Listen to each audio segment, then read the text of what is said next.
Helgi Rúnar Bragason, fréttum í gær, tilkynnt nýra á framkvæmdastjóri IBA, til hamingju með það. En það ekki spurning, það bara hamingjóskir. En verkefni morgundagsins, það stóri veggurinn, KR. Já,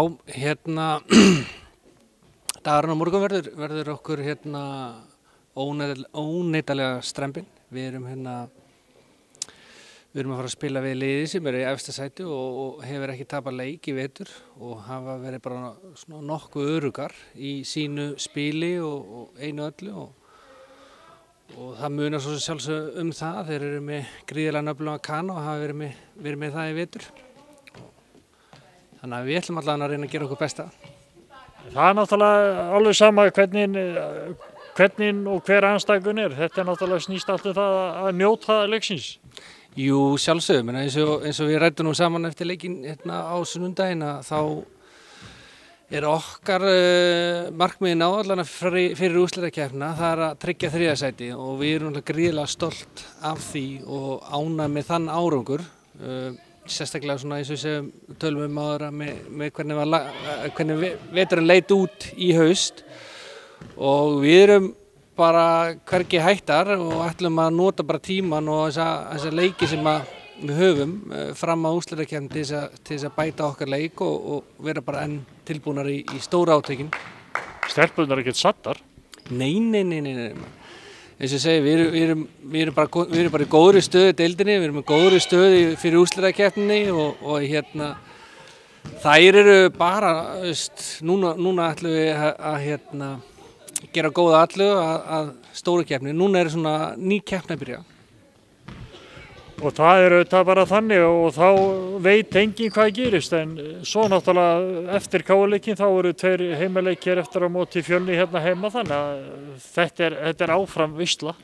Þetta algjör veisla og svolítið gaman að því líka.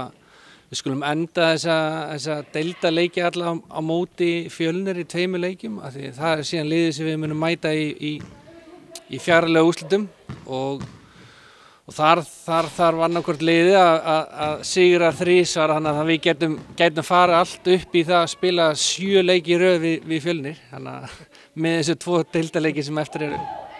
Já, og þannig að þá ættu stelpurnar að vera farnar að þekkjast þessu vel.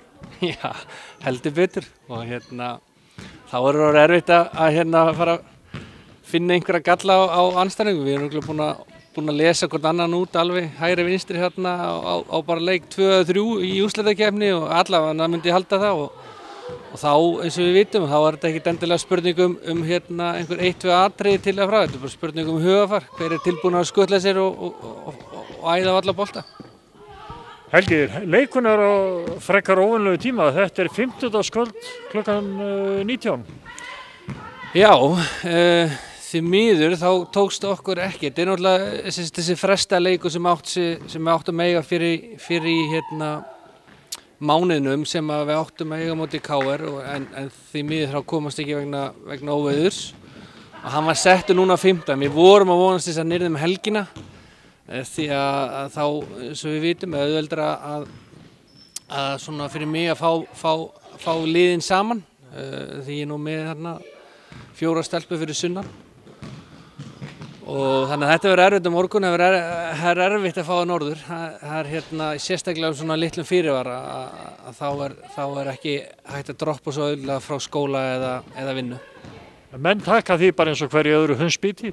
Já, bara tækifæri fyrir þessar þá sem að hafa kannski verið að hugsanlega með einhver aðeins færri mínútur að stíga upp og sýna mér núna hvað þær eru tilbúnar í sérstaklega fyrir úrslitakeppnina. Það sé tilbúnar að hirða upp þessar mínútur sem að verði boðið annarkvöld. Nota sviðið? Nota sviðið og svo bara við okkur að spila okkur meira saman og það bara hver leikur, hver æfing, þetta einn lærdómur og sérstaklega ef maður fær að reyna meira á sig þá bara ennþá meira lærdómur. Þetta verður veisla, gangið ykkur vel.